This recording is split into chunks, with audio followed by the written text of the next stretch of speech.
The First Order is often seen as the successor state to the Galactic Empire, and for good reason. Not only do they have the same ideals of founding an autocratic empire, totally loyal to one person, but it was even founded by the very remnants of said Galactic Empire. However, realistically, the First Order was not very similar to the Empire at all. And even from the start, it should have been noticed that the First Order / the Final Order would have just been a pale comparison to the original Galactic Empire. But why is this? Now, obviously, the First Order was more of just a puppet for Palpatine to use before eventually unleashing his Final Order with Sith loyalists. This would eventually lead to him taking control of the galaxy from Exegol. The First Order was really just more of a distraction to keep the New Republic on its toes and stop it from becoming too powerful whilst Palpatine was building up his military. Despite this, it was never going to work. Even if Palpatine's entire plan worked out and he was able to defeat the Resistance on Exegol and send his planet-killing Super Star Destroyers out there, he still would have never been able to manage his goals of galactic supremacy.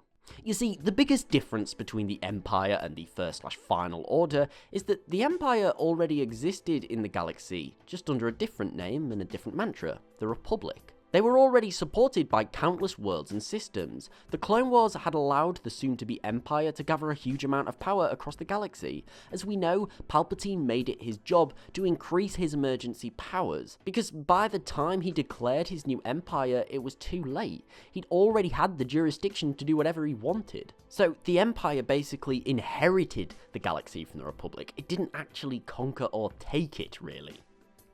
The First Order, on the other hand, didn't have this. It was disliked by the majority of the galaxy, it was an outside force, and it wasn't integrated into people's lives the way the Republic and then the Empire was. At the end of the day, the only way the First Order would have actually been able to take control of the galaxy was through military means alone. Now, the thing we need to understand is that the Star Wars galaxy, needless to say, is massive, and for this reason, it's more or less impossible to realistically conquer it without the wide support of the people. The fact of the matter is that no one military force can hold that amount of territory without the people supporting them in some respects. They don't need everyone to love them, but they need a sizable fraction of the galaxy's population to at least support them. And simply put, the First Order just didn't have this. Even if the First Order had, and I'm being generous here, billions of stormtroopers, that's what, the equivalent to a few worlds and systems at best? Simply put, manpower is always against you. Remember, it took the Republic over a millennia to actually get most of the galaxy to join, and that was through shrewd diplomacy and giving these planets what they wanted and convincing them that it was for the best.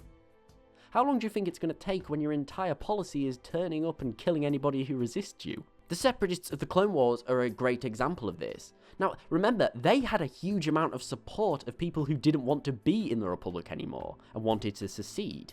And even they weren't successful. The only reason they were able to even launch their coup in the first place was because a lot of people supported them. But then again, whenever the Separatists moved to conquer a world through military might alone, they were nearly always kicked out by the Republic and the citizens of that world. And the First / Final Order doesn't even have that. Most worlds aren't going to support them. Now, you may be thinking, well, none of this matters, because Palpatine's plan was to more or less just hold the galaxy hostage with his fleet of planet-killing Star Destroyers, and that's a very good point. However, it's incredibly impractical. So, assuming Palpatine won the Battle of Exegol and his Star Destroyers were spread across the galaxy, now, sure, he would initially have a great level of control. A lot of people aren't going to risk their planet getting blown up because they don't like the First Order. So he would take in a huge amount of territory very, very quickly. However, holding it is a very, very different story.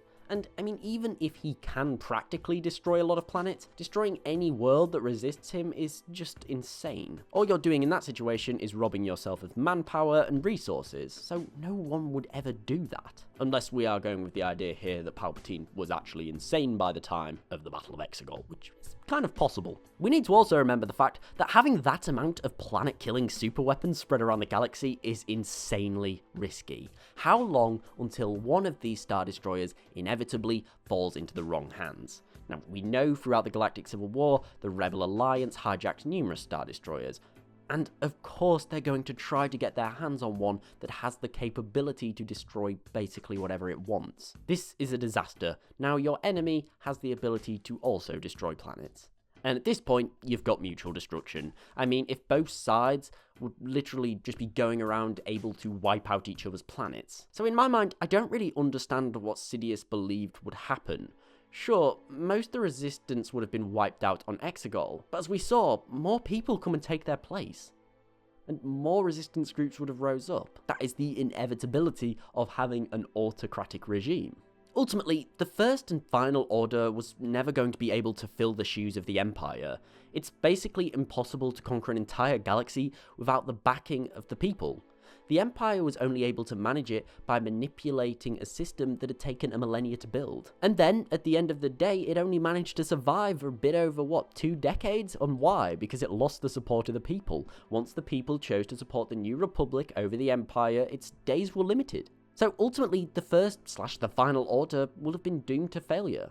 It was never going to be able to conquer and hold the galaxy, even if they could destroy planets at their whim. But what do you guys think? Could the Final Order really have taken power, and would it have been able to hold it? Or was it just doomed to fail like many of Palpatine's projects?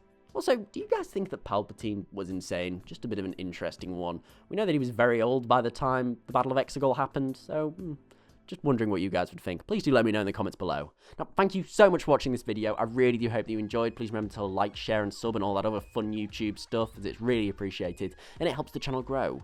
Also, please remember to follow me on Twitter at TheLoreGuy and tick the bell to get regular updates whenever new videos do come out. Most importantly, thank you so much for watching. I do hope that you enjoyed this video and you're all having a great day, and I'll see you next time.